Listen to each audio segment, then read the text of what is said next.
It is 2014. It has been 40 years since the US of A pulled out of Vietnam. All these decades ago, what did the US learn from that failed war? Americans are tired of war. Iraq, Afghanistan. We are afraid another war may be on the horizon. That fear seems even more justified with the current crisis in Iraq. That fear is coming to fruition with American special forces being deployed as advisors and not in a combat role. One lesson was readily learned. That lesson was in the way we, the people, treat our returning troops. Our military personnel are greeted with hugs, kisses, bands playing today. Our men and women returning from the Indochina theater were greeted with boos, protests, spit, having things thrown at them, ostracized, and ignored. That has changed. But let's look at the failure of Vietnam from a different perspective. The lessons we apparently didn't learn. For the last decade and a half, the nation has been embroiled in two wars, interventions. The one was in Iraq, toppling Saddam Hussein and enmeshing the U.S. for 8 years. Now we have left, and it looks similar to what happened when and after Saigon fell all over again. Now we are once more back in that country. The other war is a decade-long one in Afghanistan, a nation that gave aid and shelter to Osama bin Laden. Bin Laden has been sent to hell in Pakistan. So why are we still in Afghanistan? Let's for a moment look at the fact that politics was the biggest cause of the losses and defeat in Vietnam. Politicians in Washington, D.C. were directing military operations while the generals were screaming about the tactics, the strategies, and the ineptitude. But the generals' words kept falling on deaf ears. The politicians knew better. Supposedly, we had learned the lesson from Vietnam to let the generals conduct the war and keep the politicians busy fighting amongst themselves.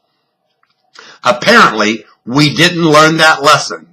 From the mistakes and ineptitude of Donald Rumsfeld and Dick Cheney and the administration of George W. Bush, on to the continuing political gambles of the Barack Obama administration, the conflicts in Iraq, and continuing in Afghanistan have been complicated by politicians sticking their noses into the war rooms.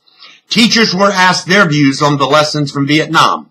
If being graded by these teachers, it would appear the U.S. has not learned. The teachers' views on the lessons can be read at enotes.com. Note this quote about a book that looks at the lessons from Vietnam. It is popular today to say that Vietnam could not have been won. The message emerging from this new study, on the contrary, is that despite some horrible blunders and incompetent political leadership at the highest levels, by 1973 the war had essentially been won. Partisan politics and mutual mistrust in Washington kept that message from reaching the right people, and a misunderstanding of public opinion prompted Congress to outlaw further U.S. military involvement, essentially snatching defeat from the jaws of victory. Does this sound familiar? It could be said about Afghanistan and Iraq. Then again, perhaps I'm writing and speaking to those who have no understanding or memory of that tragedy that lasted for well over a decade. Public opinion polls over the years consistently show that 2 of 3 Americans judged the Vietnam War to have been a mistake. Unfortunately, few claim to know what the U.S. should have done differently. Over half do not have a clear idea what the war was about. A third can't even remember which side we supported. The problem is even worse for American youth, future citizens and leaders who have no experience of the war and little or no knowledge of it. Many knowledgeable adults cannot talk to youth about the war. They served in Vietnam, and memories of that expansion still are too painful, according to an article in globaled.org. Look at the current state of affairs. It would seem we have learned nothing from Vietnam. Iraq is mired in civil war or falling into the camp of Iran as another province of a nation that supports a worldwide terrorism.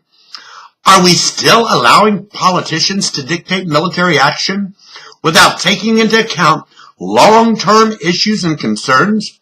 Are we still allowing politicians to do what is popular to keep power without looking to see how much damage we are causing for the future? Have we learned nothing 4 decades after Viet Nam? I first wrote most of that back on January 4th, 2012.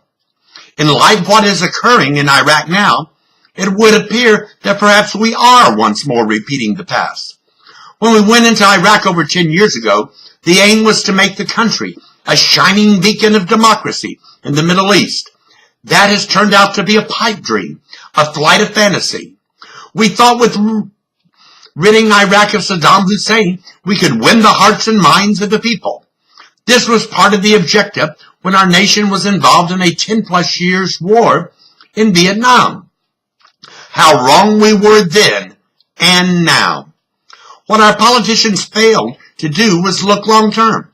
What our politicians failed to understand was the deep divide and ancient grudge match ongoing between Sunni and Shia. What our politicians failed to do was understand the yearning of ethnic tribes for identity and self-rule. Today, the dismissed neoconservative push for regime change is walking the halls of the White House. The scenes now showing on our television screens of what is happening in Iraq appear eerily familiar. Could what is happening with and in Iraq be a foreshadowing of what will be for Afghanistan? From the cornfield, we are in a hopeless situation with no chance of winning in the traditional sense. We failed to accomplish what we set out to do. Contrary to former President George W. Bush's pronouncement of mission accomplished, we left Iraq with mission unaccomplished. Now we are back with little hope that we can succeed. When a people does not want to move beyond 1,000-year-old feuds, we are as helpless as those who tried to stop the Hatfields and McCoys. Have we learned nothing from Vietnam?